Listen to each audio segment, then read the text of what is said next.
Gubernur Jawa Tengah Ganjar Pranowo berada di urutan teratas calon presiden unggulan. Nama Ganjar berada di posisi teratas meski tingkat keterkenalannya masih di bawah sejumlah kandidat lainnya. Hasil survei elektabilitas atau keterpilihan Poltreking Indonesia, Ganjar dipilih 18,2% responden. Posisi berikutnya Prabowo Subianto dan Anies Baswedan.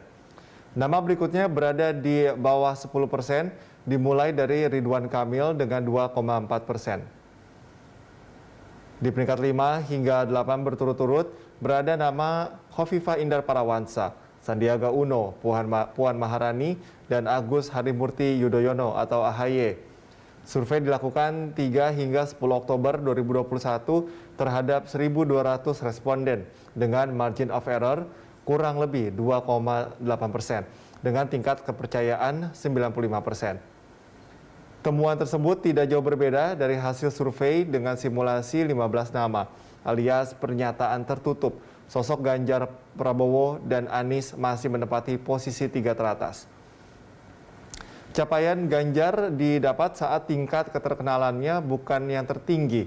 Dalam pernyataan soal popularitas, Prabowo tertinggi dengan 80,9% mengaku mengenalnya dan 56,7% menyukai. Di bawahnya Sandiaga Uno dengan tingkat popularitas 68,2%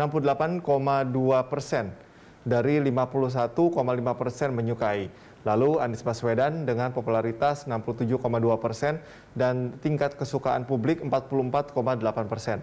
Ganjar ada di peringkat 4 dengan popularitas 60,4% dan tingkat kesukaan publik 49,1%. Direktur Poltreking Indonesia Hanta Yuda mengatakan ada 3 jalur alias eskalator politik menuju Capres 2024, yakni jalur gubernur khususnya kepala daerah di Pulau Jawa, yaitu Gubernur DKI Jakarta, Jawa Barat, dan Jawa Tengah dan Jawa Timur. Kedua, eskalator pemimpin partai politik, yakni para ketua umum seperti Prabowo, Erlangga Hartarto, Ketum Golkar, Muhaimin Iskandar, Ketum PKB, hingga Zulkifli Hasan, Ketum PAN.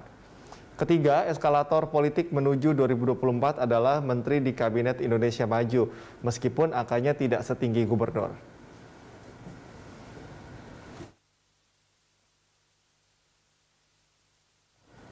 Menteri